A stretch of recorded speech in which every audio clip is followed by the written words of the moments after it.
Então, ela mostra uma imagem onde um rapaz está com um balão de oxigênio cedendo oxigênio aos seres vivos que estão no lago, no ambiente aquático, representado aqui pelos peixes. A questão também traz um texto que fala sobre a poluição da água por matéria orgânica. Matéria orgânica essa que deriva tanto do esgoto doméstico, como também da agricultura, por meio dos fertilizantes, assim como industriais, por meio dos efluentes, que são jogados direto ou indiretamente no recurso aquático. Essa matéria orgânica serve de adubo, como se fosse um adubo para os seres que vivem naquela água, no caso, os seres fotossintetizantes. As algas, portanto, se utilizam essa matéria orgânica para se reproduzirem. Ao aumentar a sua reprodução, forma um tapete verde sobre a superfície da água, o que impede a entrada de luz solar para os ambientes, para a parte mais interna dessa água, impedindo assim a fotossíntese. Com a redução na taxa de fotossíntese, reduz também a quantidade de gás oxigênio presente nessa água, o que resulta na morte dos seres vivos aeróbios. A morte dos seres vivos aeróbios contribui para aumentar ainda mais a matéria orgânica disponível no meio. Esse processo é chamado de eutrofização. Portanto, gabarito da questão, letra E. A questão aborda o assunto da gordura trans. Gordura trans que é prejudicial ao organismo humano.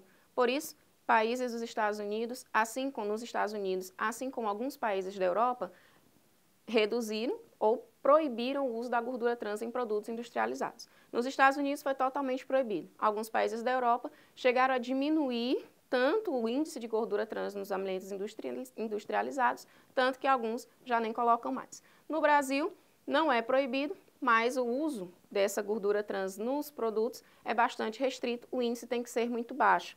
Essa gordura ela se torna prejudicial porque, ao ser formada industrialmente ou naturalmente, essa gordura trans, que deriva da gordura vegetal, ela é hidrogenada. O processo de hidrogenação faz com que essa gordura vegetal seja, da mesma forma, seja tão prejudicial quanto a gordura animal, causando doenças cardiovasculares, principalmente associadas ao colesterol.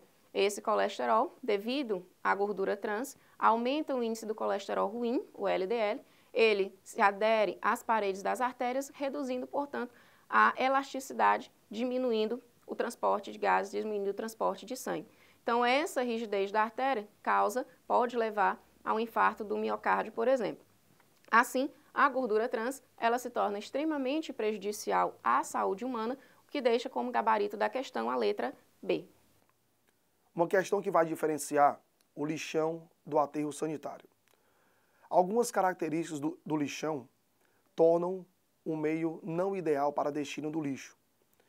No lixão, o lixo fica a céu aberto, os animais têm contato com esse lixo tem contato direto com o solo e a produção do chorume, que é a decomposição da matéria orgânica, que é um líquido escuro, vai contaminar o solo e o lençol freático.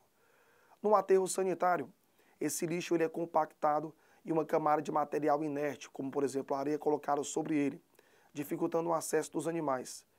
No aterro sanitário, esse lixo ele não entra em contato direto com o solo. Uma camada de argila e PVC vai proteger o solo do contato do lixo, consequentemente não tem acesso por parte do chorume, o que evita a contaminação do solo e do lençol freático. Na letra A temos o seguinte: o aterro sanitário agrava o efeito estufa devido ao metano liberado da decomposição anaeróbia da matéria orgânica. Realmente o metano ele é produzido na decomposição da matéria orgânica na ausência do oxigênio.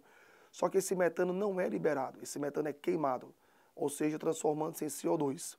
Quando você compara o CO2 ao metano, o efeito poluidor de uma molécula de CO2 é menor se comparado ao de uma molécula de metano. Letra B.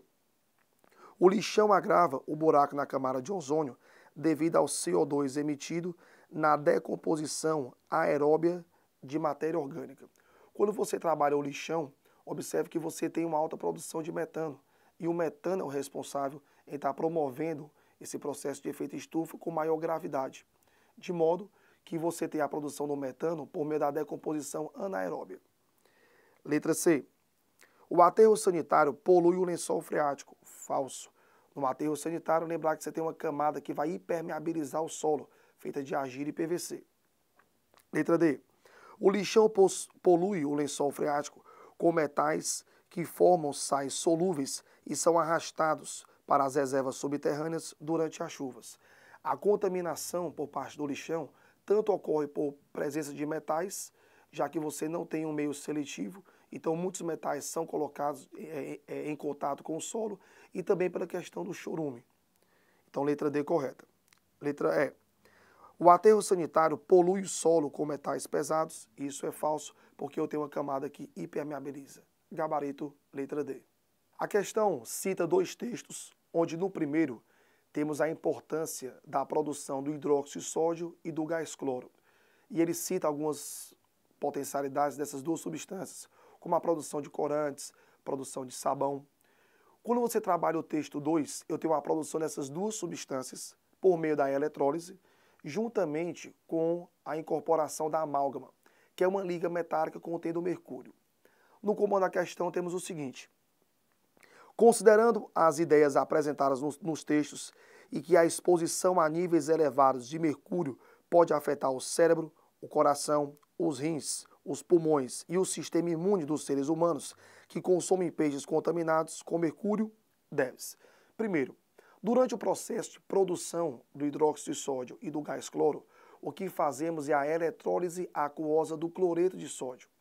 Quando temos o NaCl em água, nós temos 4 íons, o Na+, o Cl-, o H+ da água e o OH- da água. Durante o processo de eletrólise, o H+, ele tem uma tendência mais forte em relação ao Na+, em sofrer o processo de redução, transformando-se em gás hidrogênio. No caso do cloro, ele apresenta uma maior tendência a perder elétrons se comparado à hidroxila, já que o cloro apresenta uma menor eletronegatividade. Consequentemente, o Cl- ele é transformado em gás cloro por um processo de oxidação, restando no meio o Na+ e o OH-. É dessa maneira que temos a produção do hidróxido de sódio e do cloro gasoso. Na letra A temos o seguinte: proibir a produção industrial de soda cáustica e cloro por eletrólise. Falso. Essas duas substâncias são muito importantes no setor industrial, então não podemos parar de produzi-las. Letra B. Utilizar outros compostos que possam substituir totalmente o NaOH e o Cl2 industrial. Primeiro, duas substâncias como NaOH e Cl2 não são fáceis de ser substituídas, exatamente porque substâncias diferentes existem propriedades diferentes. E outra, a matéria-prima de produção do NaOH e do Cl2 é o NaCl, que é uma matéria-prima relativamente barata. Letra C. Extrair completamente o mercúrio existente nos peixes contaminados, o que é uma atitude totalmente inviável. O que temos que fazer é criar tecnologias onde você não tem a necessidade da utilização do mercúrio. Letra D. Substituir o mercúrio na eletrólise por substância com menor toxicidade. Exatamente isso. Você trabalhar com essa substituição, então você evita a contaminação. Letra E. Continuar o processo descrito, pois o NaOH e o Cl2 são de extrema importância. Realmente eles são, mas não podemos continuar com esse procedimento se existe contaminação. Gabarito, letra D. Verificando a representação do experimento contido aí na questão, você pode observar que nós temos o domo, o tubo de alumínio e os difusores. Bem, os raios solares passam, por sua vez, a se propagar no meio e, ao chegar sobre a superfície do domo, que é uma superfície transparente, irá promover aí a refração luminosa. Nessa refração, obviamente, nós temos que ela se caracteriza pelo fato da variação de velocidade.